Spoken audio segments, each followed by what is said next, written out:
So this particular approach to Google Maps is a little bit tricky. When I say a little bit tricky, it's almost like a euphemism for I wouldn't do it that way. But we'll look at the reasons why. So to start, I typically would advise any law firm to really pick a practice area, a main practice area for the homepage. Top law firm isn't really going to cut it because you're just talking about every single practice area. It's obvious that they focus on, a finite amount of practice areas here. So you pick the one typically that ideally you want to get the most volume from, and then you really just optimize that way. And then you get more granular with other pages.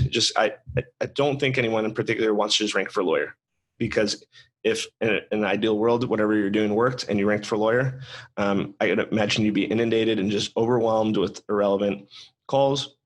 If you're all about referral fees and farming things out, maybe that's just a part of your plan, and maybe you're just a business genius. But I'd say a majority of lawyers don't want to take that approach. So that being said, that is an approach that is happening for these geo pages. So we love local. We love this approach. We're all for visibility in different markets, especially if you can be competitive. So, we talk to people fairly often that are personal injury in LA, because there's a lot, because there's a lot of accidents. There's a lot of people that need PI in Los Angeles. But does that mean that we're always competing in LA? It doesn't. It means that we're still going out to Sacramento, and we're going to San Jose, and we're going to Santa Clara, and we're going out to Modesto and Fresno. And, I can just name cities in California all day, but that's not the point. So we're all about that approach, but it should still be set up and optimized accordingly. So I would still say top. I don't even know if you're actually allowed to say that as far as ethically in most bar associations. I don't think you can ethically in Florida say best or top rated or anything like that, but I could be mistaken about Ohio. I'm always just a little bit more prudent, and I just stay away from those keywords, because the fact is, for every 10 people that search just attorney coupled with a geo and a practice area, there's one person that probably uses a best or a top. It's typically about 10%. So I don't really worry too much about optimizing that way. There's other opportunities. I don't typically do it on local pages. So, I would say something like estate planning, maybe a couple in Mayfield Heights, Independence, Westlake. Okay. So once we do that, same with the description. A lot of the stuff is very, very similar. So I don't think maybe it's the worst idea to have like what we do kind of exactly the same. Experienced, top, whatever. There's like a little bit of a variation in how they're kind of saying this here. Maybe there's a little bit of variation here too. I'd probably do a plagiarism check just in case, because geo pages are notorious for being overlooked for unique content. When it comes to these pages, I would definitely always do a map embed to connect Google My Business with the actual location. And then, the reviews for the area. And otherwise, aesthetically, it's a pretty good page. But at this point, now it's important to kind of see what's going on with the maps at these actual locations. So first thing that I'm going to assume, especially available by appointment only, is that they're most likely virtual offices, because available by appointment only would mean that they probably have to reserve a conference room. That's kind of what that's screaming to me at this point. So we can take a look here, and I'll put $5 on a Regis. Oh no, it's Allied offices. Okay, so that's cool.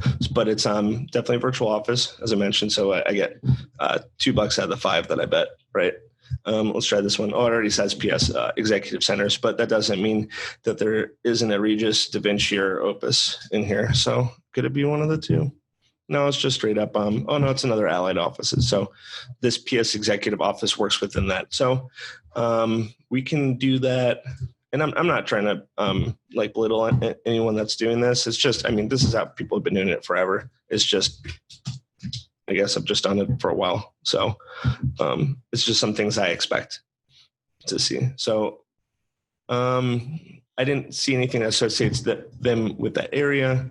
So at this point, I kind of want to see what's going on maps wise, besides their main location. So we'll look at maps, and then we'll zoom out. And typically people do this geo strategy. They won't go like on the other side of the state, but they'll go somewhere, like relatively close. So ideally, what we want to do is look this up in Independence. Actually, that just showed another one. So that's Westlake one, claim this business. So it's not even technically claimed. So that's an issue. They'd want to take advantage of that because technically can't really do anything with it. It's not linking to the actual geo page, linking to contact. I'm not a fan of that. And then let's look at and see if the other one pops up. Where are we at right here? Crocker. So let's look at this one. That's the main one. And what was the last one I'm trying to do? Independence. And let's see how that's going. So it might not even exist.